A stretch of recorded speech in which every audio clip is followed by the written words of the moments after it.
Hey, welcome to the One Piece at a Time Distilling Institute with your host, the alchemist of Indiana's Black Forest, Alan Bishop.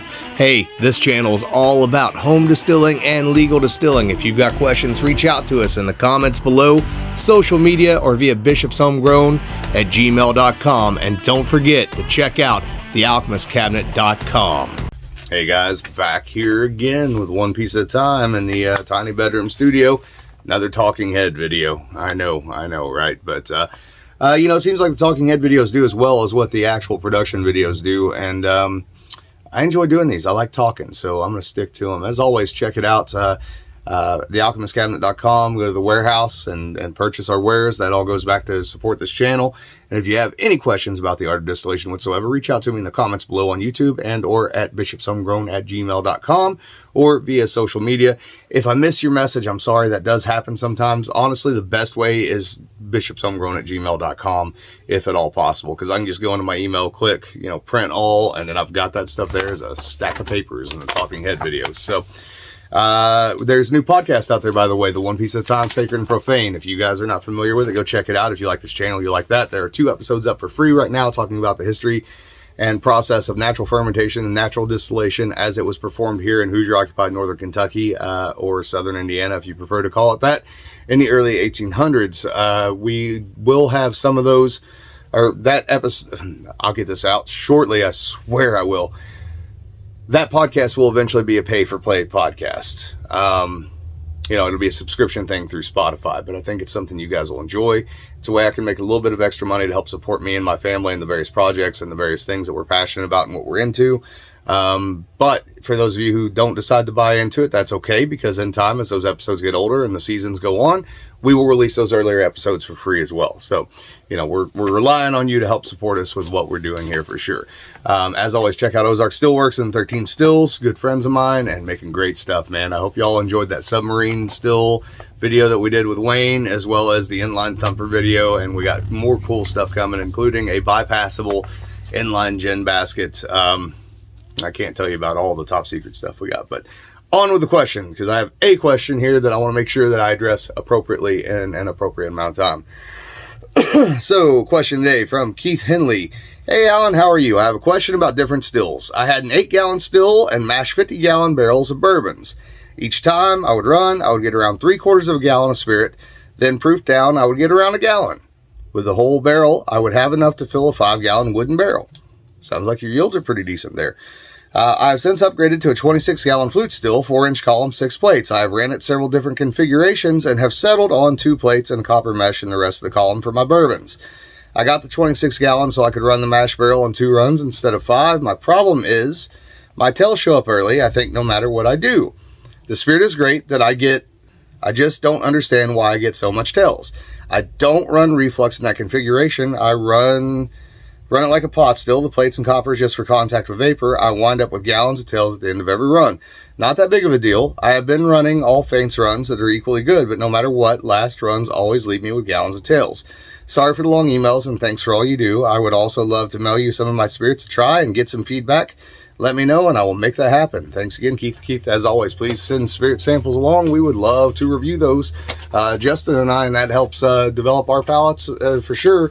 And, him being fairly new to the industry, it's great for him to get to try things that he wouldn't otherwise get to try. So we would appreciate that. But as far as your tails, I'd be curious what your average proof is coming off of that still. And I had messaged you on here and I asked if whenever you take the plates out, even if you take the plates out, if you maintain that same amount of large amount of tails, and you'd replied yes to that. But I think you got a couple things going.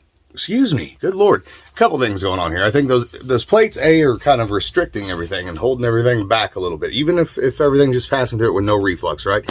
It's still an impedance to vapor rising through. It's going to slow everything back a little bit, and therefore it's going to probably raise proof and purity through passive reflux, right? I suspect that if you were to do away with those column sections completely and just go to a pot still head, you probably wouldn't be getting those tails as heavy as what you are. Now, understanding too as well that if you're doing an all grain mash, it's going to be funkier earlier than what you would tend to have with a sugar shine, 1 pound of sugar per gallon, 1 pound of grain per gallon sort of thing. especially without rectification. You know, straight up grain whiskeys without straight rectification, if you're not used to the flavor of them, they can go vegetative. And that vegetative element is something that you want in the barrel as well, to some degree, for esterification over time within the barrel as the spirit matures within that barrel. I do think that what's probably happening is that you are, because of that 4-inch outlet on that particular still, and because of those plates being there, I think you're probably forcing a little bit of reflux without necessarily realizing you're forcing reflux. I'd be real curious to see what your proof is coming off of the still for your average for your hearts. But I bet what's happening is you're running just a slight highline distillation. And if you're running a slight highline distillation, I mean, your tails are probably going to start coming over at 110. They might come over to 120. They may even come over a little higher, depending on how much reflux is there. But certainly, even with a little bit of reflux, say the difference between 135, which is a double pot still run, and 145 on average, you're going to have maybe 5 to 10 proof points difference with where you cut the tails. Again, understanding that that vegetative thing, that heavier tailsy thing, is not necessarily a bad thing to go into the barrel. And as you said, you can rerun those as a Faints run or a Queen's cut, which actually makes excellent, very rich, very heavy-bodied spirit to go into a barrel as well. If you would, reach out to me and kind of let me know what proof you are getting on your hearts runs off that single pass.